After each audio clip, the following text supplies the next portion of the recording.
कई बार सुना होगा। 2 साल से बीजेपी की सारी एजेंसीज कई रेड मार चुकी हैं, कई लोगों को गिरफ्तार कर चुकी हैं, लेकिन अभी तक एक भी पैसे का हेरफेर कहीं नहीं मिला, कहीं से एक भी पैसा नहीं मिला। अगर भ्रष्टाचार वाकई हुआ है तो इतने करोड़ों रुपए गए कहां? क्या सारा पैसा हवा में गायब हो गया?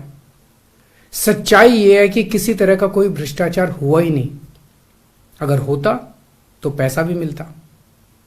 ऐसे फर्जी केस में आम आदमी पार्टी के कई नेताओं को इन्होंने अभी तक जेल में रखा हुआ है। किसी के भी खिलाफ कोई सबूत नहीं है, कुछ साबित नहीं हो रहा, खुलेआम गुंडागर्दी चल रही है, किसी को भी पकड़ के जेल में डाल दो। अब बीजेपी मुझे गिरफ्तार करना चाहती है। मेरी सबसे बड़ी संपत्ति, मेरी सबसे बड़ी ताकत मेरी ईमानदारी है। झूठे आरोप लगा के, फर्जी समन भेज के ये मुझे बदनाम करना चाहते हैं, मेरी ईमानदारी पे चोट करना चाहते हैं। इन्होंने मुझे समन भेजे हैं। मेरे वकीलों ने मुझे बताया कि ये समन गैर कानूनी है। क्यों गैर कानूनी है?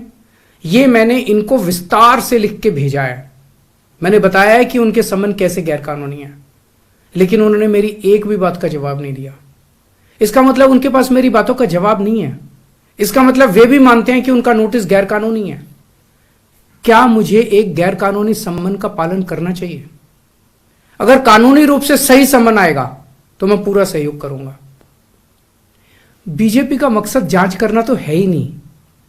इनका मकसद तो लोकसभा चुनाव में मुझे प्रचार करने से रोकना है। ठीक लोकसभा चुनाव के पहले इन्होंने मुझे सम्मन भेजा है। क्यों? इस जांच को चलते 2 साल हो गए।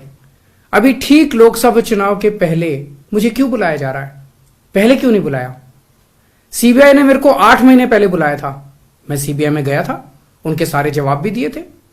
लेकिन अब ये लोग ठीक लोकसभा चुनाव के 2 महीने पहले मुझे बुला रहे हैं। तो बीजेपी का मकसद कोई पूछताछ करना थोड़ी है। इनका मकसद है पूछताछ के बहाने केजरीवाल को बुला लो और उसे गिरफ्तार कर लो, ताकि मैं लोकसभा चुनाव में प्रचार ना कर पाऊं।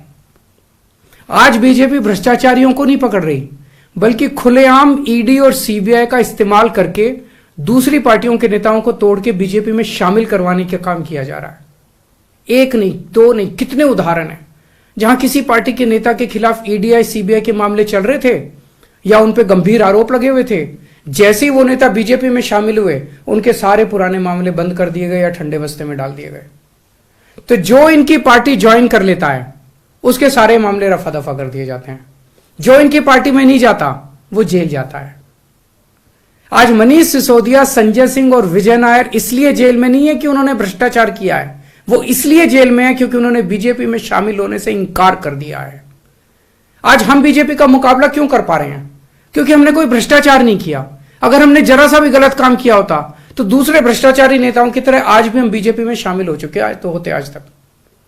इस तरह देश के ईमानदार नेताओं को जेल में डाल के और भ्रष्टाचारियों को अपनी पार्टी में शामिल करवा के ऐसे तो देश आगे नहीं बढ़ सकता। ये क्या चल रहा है? ये जो कुछ भी चल रहा है बहुत खतरनाक है। ये हमारे जनतंत्र के लिए बहुत गलत है। इसे रोकना होगा। मैं हमेशा देश के लिए लड़ा हूं। मेरा तन मन धन देश के लिए है। मेरी एक एक सांस देश के लिए है। मेरी खून की एक एक बूंद देश के लिए है। मेरे शरीर का एक एक कतरा देश के लिए समर्पित है। हमें मिलकर देश को बचाना है। मैं पूरी जी जान से इनके खिलाफ लड़ रहा हूं। आपका साथ चाहिए।